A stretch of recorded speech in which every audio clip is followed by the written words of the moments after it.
Let's talk about why this is so important in terms of history.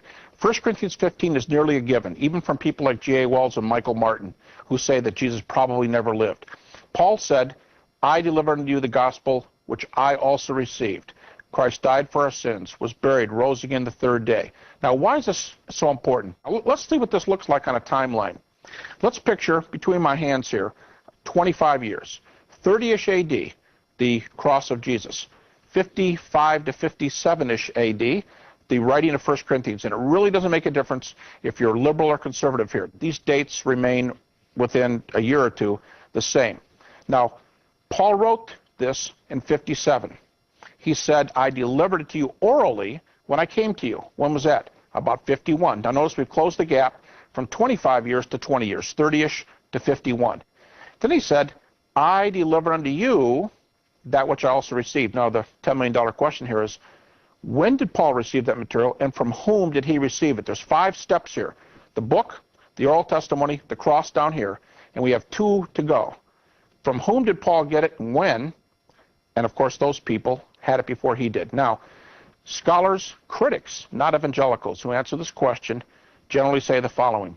Paul received this material in Jerusalem from Peter and James, the brother of Jesus, about 35 A.D.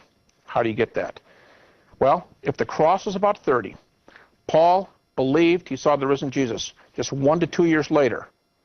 He said in Galatians 1, that's taken as an authentic Pauline book, he went away for 3 years, came back to Damascus, then he went up to Jerusalem. 3 plus 2, 5 years.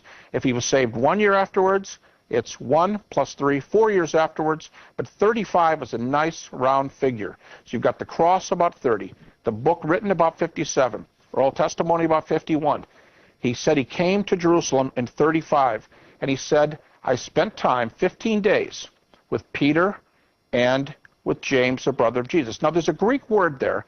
In English, it says he got acquainted with Peter, or he saw Peter, or he questioned Peter.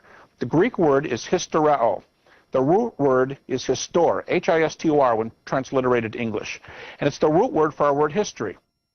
Histor is used in documents outside the New Testament, Greek papyri of the time, is used of explorers and people who were mapping, say in one case, a river. And when I map this river, what am I going to do? I'm going to show you the twists and the turns. I'm going to show you the rapids, the shallow areas, the place where you can take your boat across, the deep areas, the bends, the rocks, the trees, everything. And that's called histor. One critical, non-evangelical essay, which is sometimes called the most authoritative one on that word, in Galatians 1:18, says that Paul played the investigative reporter. Now, if he went up to Jerusalem about 35 A.D., met with Peter and James, the brother of Jesus, played the investigative reporter, there's one other thing to learn. What did they talk about? And you know, the old rule of literary criticism, we interpret a passage in its context. And the passage before and the passage right after says Paul was talking about the nature of the gospel. And you might think this, what else would he more want to talk about than the nature of the gospel? He goes all this distance, he comes to Jerusalem, he meets with the head apostle, he meets with the brother of Jesus. What would your first question be? I think just normally Paul would ask about the gospel, but that is the context. And Paul is saying, tell me about what happened here. Now, in chapter 2, when he comes back up 14 years later, he says specifically, I came up to check my gospel out, verse 2, Galatians 2:2.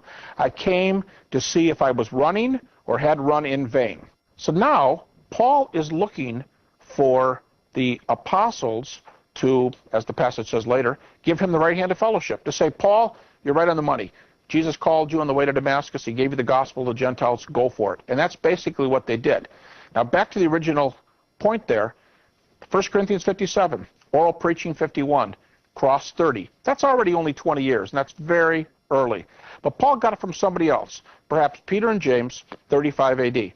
Now, if Peter and James gave it to Paul, they had it before Paul. But nobody picks a date for when this data became formalized to 1 Corinthians 15. You know why? We're already on top of the cross.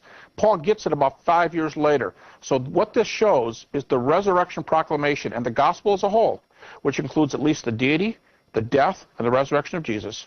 Its proclamation is immediate.